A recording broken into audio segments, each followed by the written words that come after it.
Most musicians spend hours and hours practicing without getting the progress they deserve from all that hard work.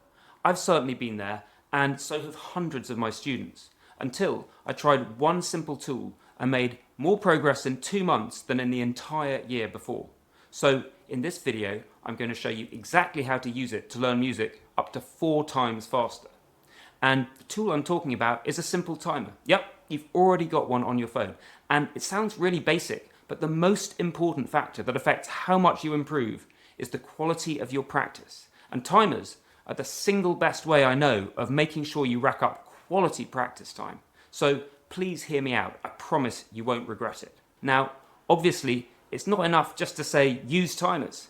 The details matter and they make all the difference. So I'll give you my 4 rules of timers, specific steps to follow so that you'll get faster progress from less practice time. And then I'll share one completely different way of using timers that's massively helpful when there's something important but you just don't feel motivated to practice it.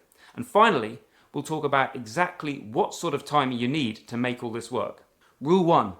I used to have long practice sessions for technique where I'd struggle through loads of different exercises, get bored, and make almost no progress. And then I started setting a really short timer for each individual exercise.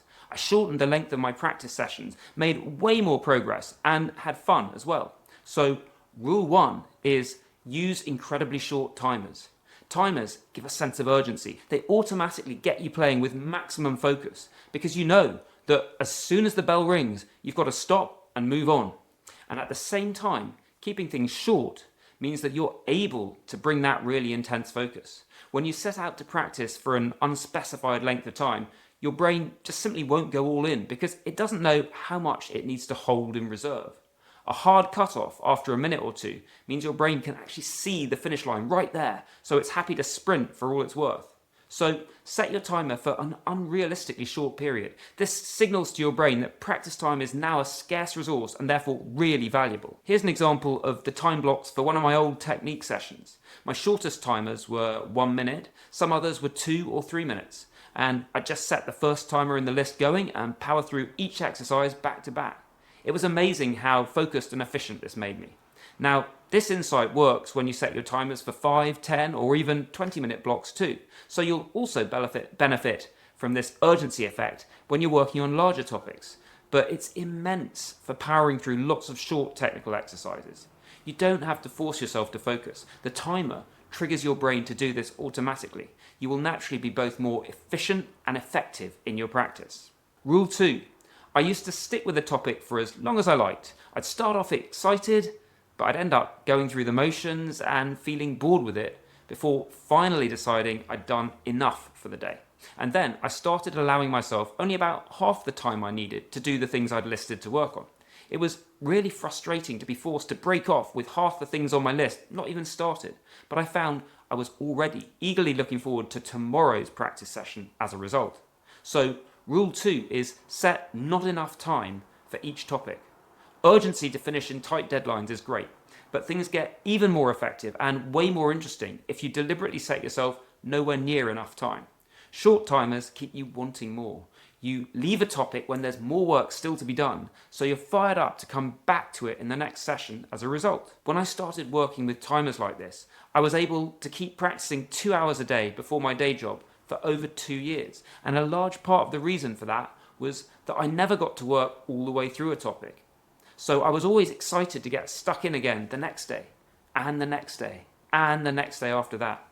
And at this point, I need to pause and highlight one seemingly obvious but hugely important thing. You must honor the timer. Make sure to move on as soon as the timer signals the next topic, even if you're in the middle of something, even if you're deep in the zone and making amazing progress. Because without that, this whole approach loses its power. You will frequently be tempted to stick with the current topic when the timer sounds. Resist these temptations. Yes, you might genuinely get some short-term gains from breaking the rules once or twice, but overall, it's going to mess you up in the long term. Rule 3. I used to be amazing at practicing the things I was excited about, but when it came to the stuff I knew was important but which felt uncomfortable or less interesting, I'd find all sorts of excuses to cut my practice short, or avoid practicing altogether. And then I started mapping out specific time sessions and immediately found myself putting in loads of effective focused practice on those difficult topics. And I improved so much as a result. So rule 3 is plan out your timers in advance. It's hard to force yourself to sit down and practice something when you really don't want to. But it's easy to decide one evening, say, I'm going to practice split triads for 10 minutes tomorrow, because you don't actually have to do it now. You just make the plan. And if you're anything like me, when tomorrow comes around, I still find it pretty easy to sit down and do the thing I committed to the night before. Just as long as I've put a specific time limit on it, that is. And it works the other way too. If you regularly find yourself spending all your practice time on a few favourite topics and ignoring others as a result, you plan a time the night before to make sure you stop and move on. Because when I avoided or cut short those difficult topics, it usually wasn't because I'd confronted that topic head on and clearly decided, I'm not up for this, I'm going to skip it for something else. No, it was more subtle and damaging. I'd go on with a fun topic for too long, and then I'd get to say, oh well, I guess there isn't time for split triads now, and so I'd pretend to myself that there was no problem here. See, timers help you divide your time up effectively. They stop you from quitting early on unpleasant topics or going on too long on the fun ones. Rule 4. I used to do one big block of practice before leaving for work.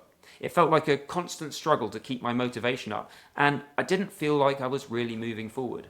And then I started breaking my practice up into shorter sections. It became easier to keep going over months and even years, and I made more progress from every session too. So rule 4 is schedule breaks.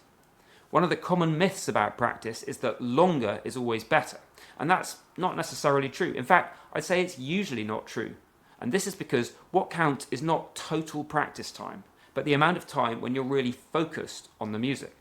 And focus is a limited resource. You have a certain amount available, and if you settle into a monster long practice session, then you'll find your ability to focus has dropped massively well before you reach the end of it, to the point where you might as well not be practicing at all, frankly. Now, if you're feeling really great on one particular day, then yeah, you might be able to power through long sessions while remaining focused.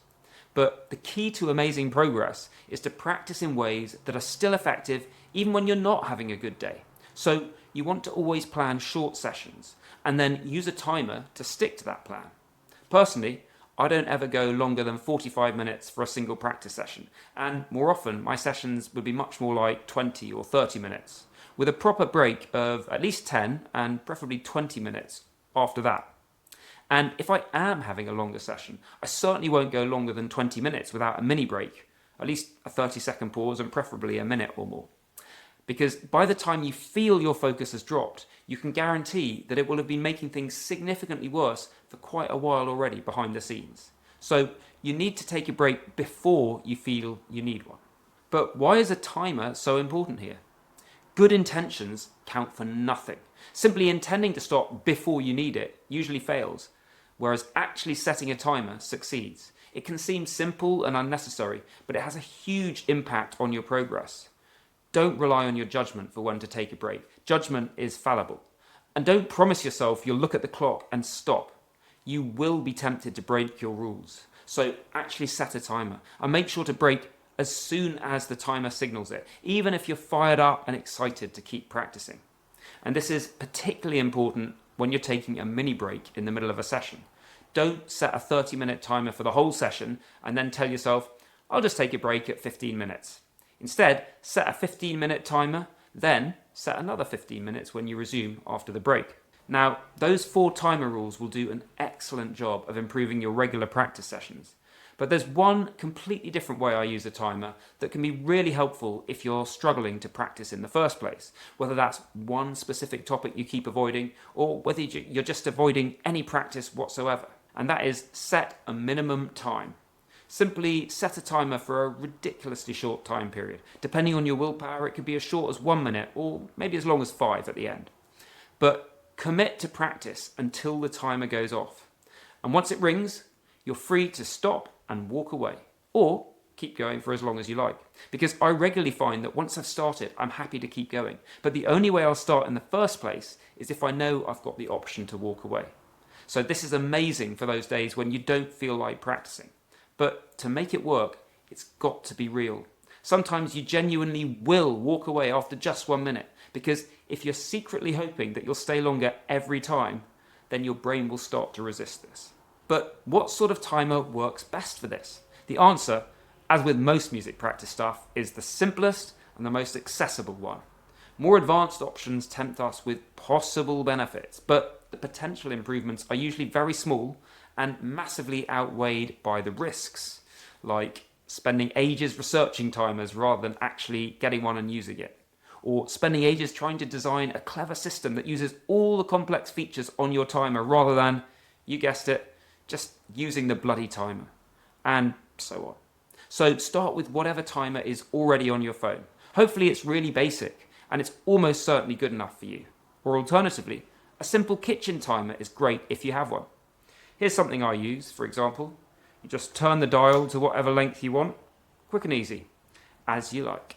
And only upgrade to something else if you find there are big problems with a simple timer and you can see exactly how a more advanced version will fix those specific issues. There are all sorts of timer apps or gadgets available, but you don't need them. But even if you start using timers perfectly, that won't do any good unless the practice you do inside those timed sessions is effective. So watch this video next, where I share the 4 crucial practice tips that make sure the work you do really does move your playing forward.